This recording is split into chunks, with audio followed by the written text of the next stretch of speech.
नीलकंठ वर्णी, कई दिनों से आप हमारे साथ हमारे स्वजन की तरह ही बस रहे हैं।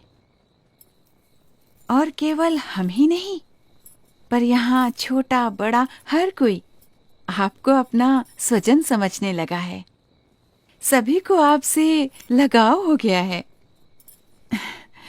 इतने दिनों से आपका जीवन निकट से देखकर हमें प्रतीति है कि आप कोई असाधारण दैवी तत्व हैं, साक्षात परमात्मा हैं।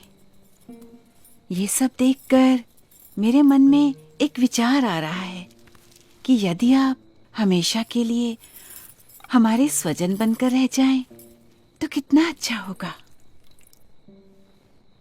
यदि समझ में आए तो मैं तो हमेशा के लिए सबका स्वजन हूँ, एक सच्चे स्वजन की तरह हमेशा सबके साथ ही रहता हूँ। अब हमारी अपेक्षा है कि हम ये सब कुछ त्याग कर आपके चरणों में न्यौछावर करके मोक्ष के काम में ध्यान दें, और हमारी सारी धन दौलत, हमारी सारी संपत्ति, हमारा राज्य और ईला और सुशीला को भी आपको सौंप दें। हमारी पुत्रियों से ब्याह करके हमारा सब कुछ स्वीकार कर लीजिए नीलकंठ।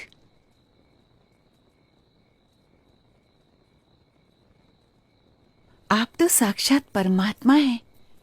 आपसे अच्छा पति हमारी पुत्रियों को कहाँ मिलेगा।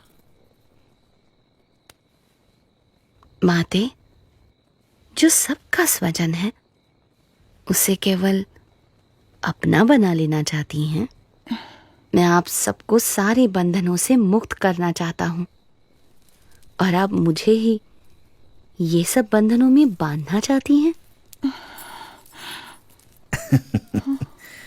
बेटा, अभी जवानी फूटी नहीं है, इसलिए ऐसी बातें कर रहे हो। पर जब जवान हो जाओगे तब स्त्री सुख के बिना रह नहीं पाओगे। जब स्त्री सुख के लिए तड़पोगे तब एहसास होगा कि ऐसी सुंदर कन्याओं और ऐसे राज्य का प्रस्ताव ठुकरा करके तुमने बहुत बड़ी भूल कर दी।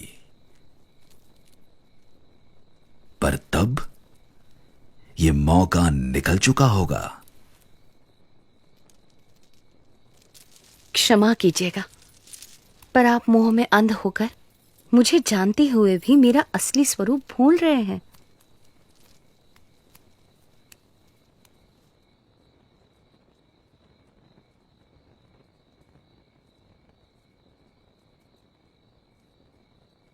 यही तो माया का प्रभाव है कि जो परमात्मा की उपस्थिति में भी आपको परमात्मा का सुख लेने नहीं देता है, और ऊपर से साक्षात परमात्मा में भी माया का भाव लाकर रख देता है।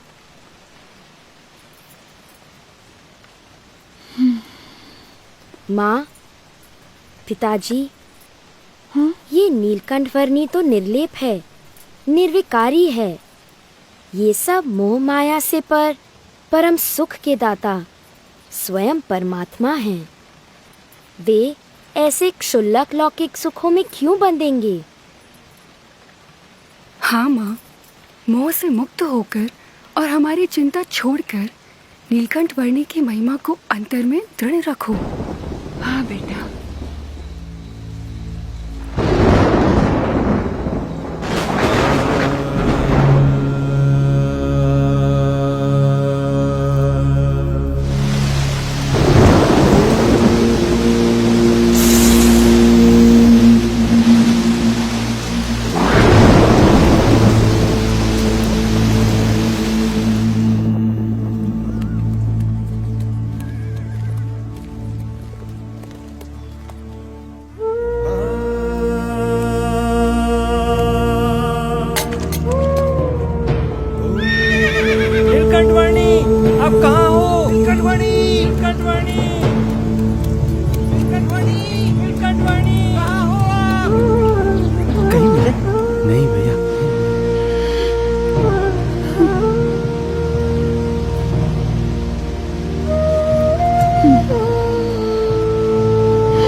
सुबह से लेकर अब तक हमने नीलकंठ वर्णी को हर दिशा में ढूंढा, पर वो कहीं नहीं मिले।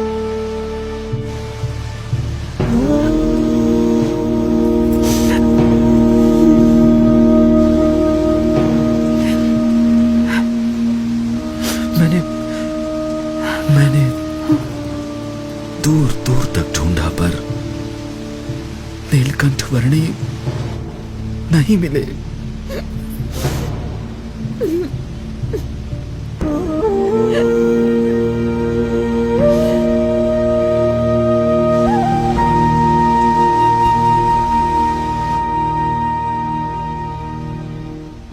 माँ, वे चले तो गए हैं, पर हमें सच्ची समझ देकर गए हैं, हमारा कल्याण करके गए हैं। उन्होंने कहा था ना कि उन्हें तो अभी अनेक मनुष्यों का कल्याण करना है।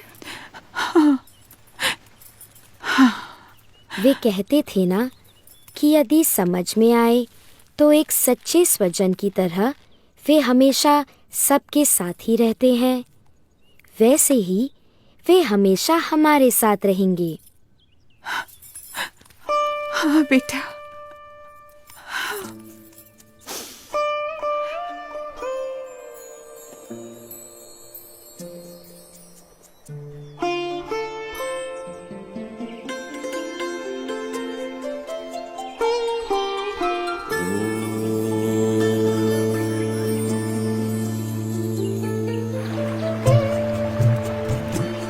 हर एक को हर बंधन से मुक्त करके परम कल्याण के मार्ग पर प्रेरित करने के लिए जिनकी ये कल्याण यात्रा थी, वो नीलकंठ वर्णी किसी भी प्रकार के मायिक बंधनों में बंधकर कैसे रह सकते थे।